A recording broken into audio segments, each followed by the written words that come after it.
friends and took them back. In that day, in the ancient world, when one nation would overrun another nation, they would often take the best and the brightest they could find out of that nation, bring them back to their own nation, and try to assimilate them into their culture. And so when the book of Daniel opens, we see Daniel and his friends Shadrach, Meshach, and Abednego, and they're all in the young bureaucrat school. They're in training for government leadership in Babylon. But they get in trouble because they don't want to drink the rich wine and eat the rich food offered to everybody. And they work with the steward and say, look, just give us vegetables and water, and if we don't look healthier after a few weeks, then we'll eat this stuff. But if we look healthier, then give us that. And so, unfortunately for everybody else, they looked healthier, so probably everybody else had to now start eating vegetables, which probably didn't endear Daniel to the other students, but it endeared Daniel to the leadership. And over the course of some years, God starts to bless Daniel, and he becomes a key advisor to the kings of Persia.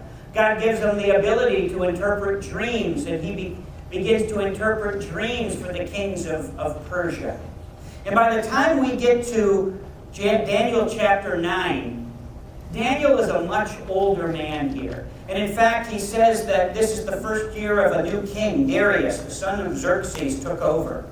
And he says in verse 2, in the first year of his reign, I, Daniel, understood from the scriptures, according to the word of the Lord given to Jeremiah the prophet, that the desolation of Jerusalem would last 70 years. So picture this. Daniel is reading along in what would be our book of Jeremiah. He's reading the prophet Jeremiah. Probably, they didn't have chapter and verse in that day, but he was probably reading Jeremiah 29.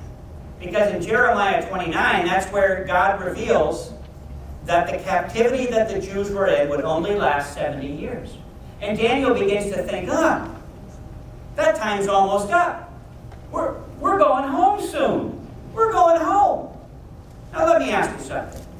If you knew something absolutely wonderful was going to happen, beyond a shadow of a doubt, was going to happen, how would you respond to that?